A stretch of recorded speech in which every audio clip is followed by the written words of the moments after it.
En capítulo 3 nos vamos a enfocar en los temas de gramática, los reflexivos, ser y estar, y preposiciones. Todo habían enseñado antes, pero vamos a repasar. Y encontremos con los verbos reflexivos. So reflexive verbs are constructed with reflexive pronouns, and we know the pronouns are me, te, say, nos, os, and they actually forgot to say again. They are for things you do to yourself. So if you look at this picture, she's looking at herself in the mirror, and if she combed her own hair, anything like that would be considered a reflexive verb.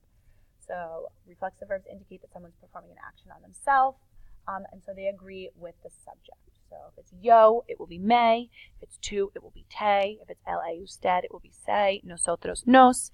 Vosotros, os. And ellos, ellas, ustedes, say again.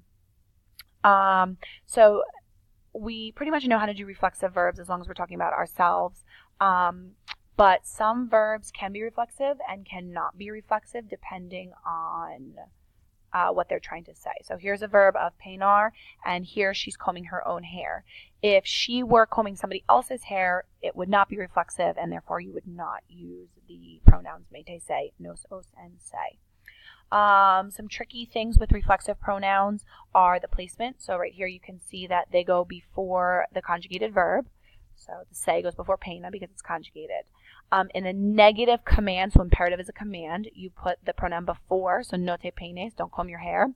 But in a positive command, you would put it attached. So peinate would be like comb your hair. If you have two verbs in a sentence, we have a conjugated verb and an infinitive, we can either put the say before the va, so say va peinar, which would be before the conjugated verb, or we can attach it to the infinitive, peinar say. And if we have a gerund, which is like ing, we can attach it to the end of the gerund, or we can put it before the conjugated verb, which would be a star. If we attach it to the gerund, like right here, we need to make sure that we put an accent on the third vowel back, so we'll be on the A in ando or the E in iendo.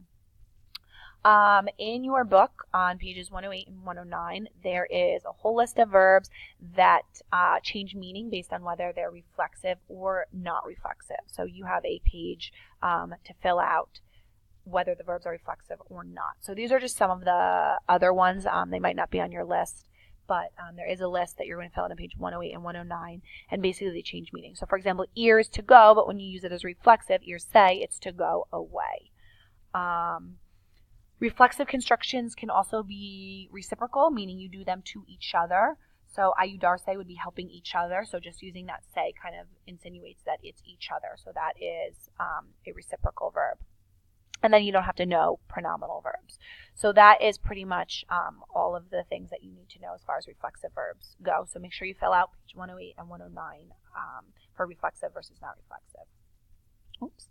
In the case of ser versus a star, you've done this in the past, so we know that the acronym to remember ser is doctor, and we know the acronym to remember star is place, and these are the different things that doctor and place represent. In your book on page 114 and 115, you have the uses of ser and a star as well as common expressions used with a star. So make sure you fill out the expressions that are commonly used with a star so that you have those. Just be mindful that ser is used to describe things in general, and a star is used to describe things that may change quickly. So the same verb or the same sentence can be written using ser or star depending on what you wanted to say. If you said my hair is long and you were describing it all the time, then you would use ser. But if you cut it one day, you might say my hair is short because I just cut it and it was a change. So it really just depends on what exactly you want to say, whether you're using ser or star. So make sure you fill in the expressions on page 115. And prepositions. There you go. Prepositions are words that tell relationship to another. So they're small words generally used with a noun or pronoun that show relationships. So it's like on, next to, on top of, near, by, through, on. I might have said that already. But those are prepositions in Spanish, or in English, I'm sorry.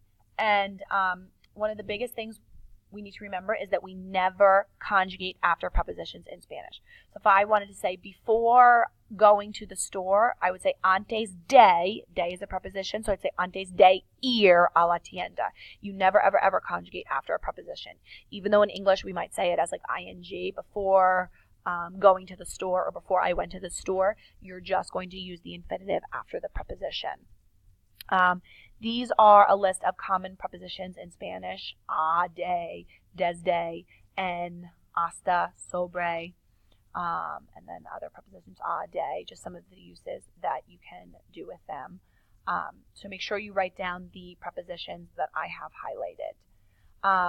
On the bottom, we should know by Spanish 5 that if we have a plus el, it goes to al, and if we have de plus del, it goes to del. So they're combined to make one word. The biggest thing I will warn you about with prepositions is it's a very common mistake in Spanish to use the incorrect preposition. So for example, in English, we say, I dreamt about, or in our story, El General Rueda. She dreamt about killing General Rueda. In Spanish, they would say she dreamed with, or she dreamt with. So they would use the pronoun con. So they would say, ella soñó con matar al General Rueda. So you have to be careful because in English we might say about, but in Spanish they would say con. So if you're not sure what preposition to use with a verb, the best way to do that is to go on Spanish Dictionary or Word Reference and type in the preposition and look at an example of that preposition. So for example, if I were to type in sonar, it would say sonar con in the example, and I would know that that's the pronoun or the preposition that I need to use with sonar. So common mistake that Spanish or that English speakers make when translating into Spanish. So just be mindful of prepositions. There's also a list in your book of commonly used prepositions on page 126 and kind of how you use them. You're not going to be responsible for memorizing how to use them, but I just want you to be mindful that we never conjugate after prepositions, and you need to kind of look up what prepositions might be used with a word because they are often different prepositions than we would say in English. All right, eso es todo.